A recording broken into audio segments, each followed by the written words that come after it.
A partir de agora, você vai ouvir o podcast Vamos Conversando com o Professor Diogo. Olá, amigos e companheiros aqui do podcast e vamos conversando. 7. Nesta oportunidade de hoje, eu tenho o prazer de conversar com um grande amigo. Ele que é professor, escritor, autor dos livros de poesia De Dizer a Vida e 80 Poemas de Vida, celebração dos 80 anos da matriarca Luzia Alves Souza, publicados pela editora Italentos, selo da Lagoa Editora, em 2021 e 2023.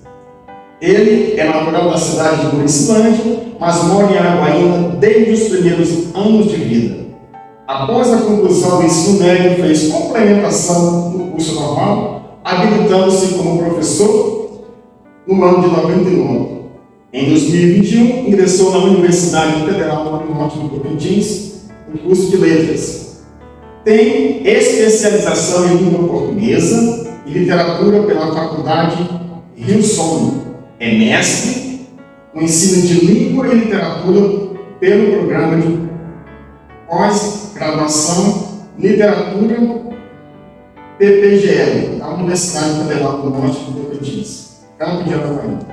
E atualmente é doutorando também pela UFMT em Linguística, Literatura com pesquisa sobre formação de leitores literários na escola pelo viés em hip hop e na literatura marginal periférica. Atua também como professor de língua portuguesa e de literatura na Escola Estadual Vila Nova, em Araguaína. Ordenou projetos poetas na escola. O mesmo também já conta com 9 coletâneas de poesia, escritos por alunos das unidades escolares ao longo de 20 anos. O mesmo é membro da Acalanto desde 2020 e tem poesias, contos e crônicas publicadas nas seguintes coletâneas: Poeta na Escola, Pequenos Contos Escolares, Crônicas da Escola Vila Nova, Anuário de Poetas e Escritores do Tocantins e Anuários de Poetas e Escritores do Tocantins de 2016 e 2018. Também é coordenador da aula na Academia de Letras de Araguaína, tendo como missão descobrir e reunir escritores, crianças e adolescentes até 16 anos despertados para a leitura e a literatura nos ambientes escolares. É com muita alegria que o episódio de hoje do nosso podcast e vamos conversando. Eu tenho a honra de conversar com o meu amigo, professor Leonardo. Seja muito bem-vindo, professor Leonardo. Bom dia, professor Diogo. É um prazer estar aqui com você. Agradeço o convite, Gente, o convite que você me fez para estar aqui conversando, podcast Conversando 7. E é uma satisfação estar aqui, poder trocar ideias, falar sobre educação, sobre literatura, sobre estudos. É um prazer estar aqui. Obrigado. Muito bem. Professor Leonardo, nessa nossa conversa de hoje, eu gostaria de saber um pouquinho como foi a sua infância, sua adolescência e como foi. Fala para nós um pouquinho desse período da sua vida. Eu nasci em Muricilândia, aqui no Tocantins, mas vim morar em Araguaína desde muito cedo, nasci de 1 ano para cá. De fato que meu contato com o Muricilândia praticamente não teve, eu só fui conhecer lá já bem adulto, bem depois. E a minha infância foi toda aqui em Araguaína. Também morei em fazendas, em chácaras, até 10, 11 anos. A minha vida foi mais em chácaras e fazendas aqui no entorno da cidade de Araguaína. E aquela vivência de fazenda, de brincar no mar, de pescar, de nadar, que é algo que hoje está muito perdido na infância, essa questão de morar nos centros urbanos, as crianças têm pouco contato com esse meio rural que eu tive quando eu era criança, E depois, 10, 12 anos, eu já vim morar aqui na Vila Norte, em Araguaína, e quando surgiu a Vila Norte, praticamente eu tornei adulto nessa região, e brincadeiras com as crianças de rua e tudo mais, É uma infância comum, de pessoas da minha época, da década de 70, 80, 90, Foi diferente do que é hoje, sem celular, sem videogame, sem contato com a tecnologia. Sem televisão também, Às vezes, quando tinha televisão, a gente assistia lá dos vizinhos, TV em preto e branco ainda, Porque nem era era tão fácil acesso como é hoje, né? Bicicleta não era uma realidade também, né? As crianças que tinham bicicleta todos sabiam andar. De fato que as brincadeiras eram bem diferentes da de hoje, né? Era mais brincar de pedra, subir em árvore, procurar frutos no cerrado, piqui, cajuí, tucum, então, e em banhos, mas era nesse sentido que a infância se desenvolveu. Professor Leomar, nós gostaríamos de saber como que foi que se deu essa sua entrada na educação. Me diz uma coisa, professor Leomar, você entrou na educação como professor por falta de opção ou foi realmente por amor a essa profissão? Explique para nós. Acho que foi mesmo por escolha, né? Igual a gente vai pegando com o tempo, com a prática mesmo, né? Porque, como eu falei, até 10, 12 anos, o acesso à escola foi bem difícil para mim na época. Eu não comecei a estudar na idade certa, como tem essa idade de 6, 7 anos, né? Que é obrigatório hoje, né? Eu só fui para a escola com 9, 10 anos que eu fui ser alfabetizado. E eu já fiquei encantado com o jeito que as professoras ensinavam, com a questão da alfabetização, né? E eu coloquei na minha cabeça que ia ser professor, muito tímido, né? E com dificuldade de socialização, mas eu tinha aquela ideia na cabeça, né? E aí eu fui, aqui em Araguaína tinha poucas escolas que ofereciam o curso normal, que tinha na época, né? Hoje já não tem mais. Se você quer ser professor, tem que ir para o curso de pedagogia, né? Direto, não tem curso normal. Mas assim mesmo eu tinha esse sonho, esse desejo, né? E aí eu fiz o ensino médio, eu fiz a complementação para poder me habilitar como professor, né? Mas foi uma questão de escolha mesmo, não foi por falta de opção, não. Até porque na época tinha os cursos técnicos do ensino médio, né? Muitos outros de administração, contabilidades, outras áreas que poderiam também atuar na época, né? Mas eu escolhi ser professor. Professor Leomar, agora nós vamos aqui em algumas questões um pouco mais complexas, né? Professor Leomar, você que já é professor já há alguns anos, né? E qual é a sua visão dentro do espaço, do período de cerca de 20 anos a hoje? Como você consegue ver avanços e retrocessos na área da educação? Eu estou na educação há 22 anos, né? Que agora no mês de junho, porque 18 eu comecei a trabalhar no mês de junho de 2001. E assim, a gente vê que nesse espaço de tempo a sociedade, o mundo evolui bastante, né? Principalmente nas questões tecnológicas e tudo mais. E a educação também evolui, mas não à mesma velocidade que outras áreas, né? A educação sempre teve um pouco mais atrás, mas, embora seja muito cobrada, não consegue ter a mesma evolução que as outras áreas no mesmo espaço de tempo, né? Mas eu posso destacar assim que quando eu comecei, muitas coisas mudaram, né? Por exemplo, a questão da preocupação da escola com a questão social do aluno, a questão da inclusão social, né? Porque as pessoas com deficiência não tinham um olhar específico que tem hoje, né? Não tinha um professor assistente, não tinha toda essa atenção, muitas vezes não tinha nenhum diagnóstico de que tinha alguma deficiência que precisava de alguém, de algum suporte pedagógico especializado a mais para aprender. Né? Eu acho que nesse período de tempo isso mudou bastante, tem evoluído bastante e é um ponto muito positivo nessa questão da inclusão social. E também a questão de preocupar com o psicológico do aluno, da criança, do adolescente. A gente sabe que as questões relacionadas à ansiedade e depressão têm aumentado bastante, sobretudo entre crianças e adolescentes, né? Isso acaba também explodindo dentro da escola. E a gente vê que a escola tem um olhar, tem um cuidado também de estar dando atenção para essa parte do integral da pessoa que está aprendendo, no caso, aluno. Porque antes não era só a escola e mais era focado só em os conteúdos e avaliar se aprendeu. A prova mesmo de estudar em casa e tudo mais, que hoje já está um pouco mais flexível, né? E ter se voltado mais a atenção para a construção integral do aluno, né? Então, envolve toda essa questão emocional, social também, né? Não fica só em questão de fazer conteúdos. Mas eu acho que também tem da falta muito a questão de inserir a tecnologia na escola. Tem tido alguns avanços, mas eu acho que ainda falta muito, né? questão do uso da internet, para assim, para fins educacionais, né, de aprendizagem e tudo mais. Eu acho que falta para a escola se preparar mais, falta investimentos, falta capacitação de nossos professores, né? Também investimento no caso de disponibilizar essas tecnologias dentro da escola, laboratórios, que a escola não tem, até mesmo biblioteca, que é uma coisa mais tradicional, tem escola que não tem, né? Isso é preocupante, porque a questão da leitura, como uma área que eu pesquiso, que eu estudo e também prezo muito, então é essencial na construção desse ato integral. E tem escolas que não têm esse espaço para a biblioteca, que é o auxílio básico, né? E eu acho que ainda falta muito para avançar. Professor Elmar também é um escritor, além de professor também, né? Pessoal, quero só avisar aos nossos amigos, aos nossos internautas, para entrar no nosso podcast pelo YouTube, que é E Vamos Conversando Sério. Vai lá, se inscreva no nosso canal e você vai receber as notificações dos próximos episódios, tá bom?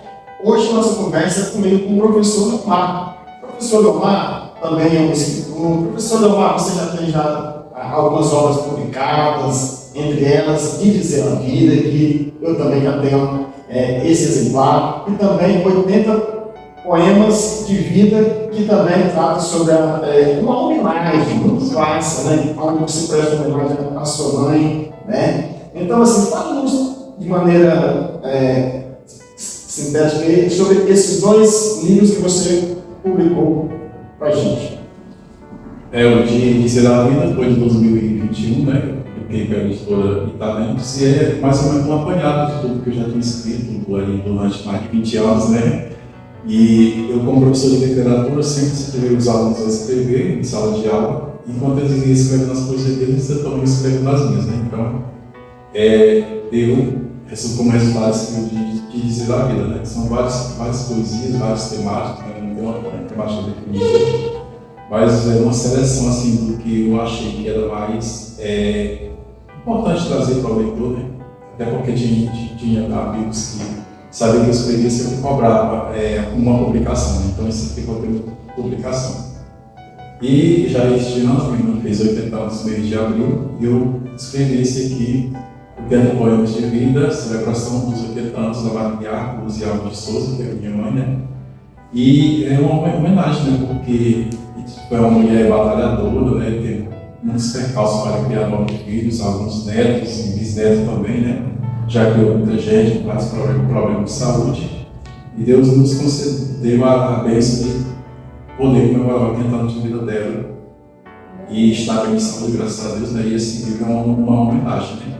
Não são só poemas sobre mãe, né? Mas a maioria são em reverência à mãe. E é isso. O professor Elmar, ele é um professor batalhador também, atua em várias frentes também, em projetos sociais, projetos paralelos à vida do professor como educador também. O professor Elmar participa da Acalanto, que é uma academia de letras dos escritores aqui também do Norte do Tocantins, e também ele é um coordenador da ABA. Professor Elmar, explique para nós, para os nossos internautas, né, os nossos colaboradores, como que se dá o funcionamento da Acalanto e da ABA. Explique para nós. A Acalanto, que é a Academia de Letras de Araguaína, ela não tem sede própria, mas ela tem reuniões periódicas, assembleias, e a temática de sempre das discussões, das reuniões, das assembleias, é a questão da literatura, né? A leitura aos espaços públicos, às escolas, às comunidades, né? E aí ela está composta atualmente de 39 membros, em breve vai abrir vaga para mais um, daí tem uma vacância, e geralmente são 40, né? E aí a seleção, o perfil é que você seja escritor de literatura, tem livros publicados e tem uma intenção de atuar na disseminação dessa leitura, dessa literatura no espaço de Araguaína e região. Estamos com um projeto Acalanto nas escolas, que é um projeto que a gente já reuniu exemplares dos 40 membros e formamos uma bala de leitura, e aí as escolas pegam a história da parte dessa bala, trabalha a leitura com os alunos em sala, e ao final de um mês a gente vai lá e tem encontro com os alunos para conversar sobre isso, ler, às vezes escreve também, inspirado no que a gente já escreveu, né? Então esse é o projeto que está aí avante da Caluto. Tem outros projetos também de divulgação e disseminação da leitura e literatura. E a ALMA, a Academia de Escrever, que é uma academia de crianças e adolescentes, né? Ela tem alunos, geralmente são alunos, porque está na idade escolar, né? De 12 a 16 anos, diferentes escolas, atualmente são 12 membros, né? E 7 escolas diferentes aqui da cidade de Araraquara. E eu coordeno essa turma faço a revisão dos textos que eles produzem, a gente faz exposições das produções deles, vamos em escolas, em outros espaços fazer apresentações. E assim, é fomentar o que eles escrevem, melhorar a escrita deles, o contato com a literatura. Né? E em breve também vai ter, estamos aí já com o material reunido para fazer uma coletânea com esses escritores vivos da aula.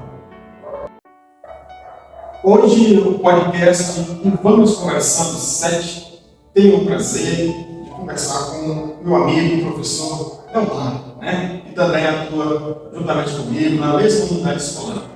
Professor Leonardo, nós sabemos que em pleno século XXI, há muito preconceito relacionado aos livros.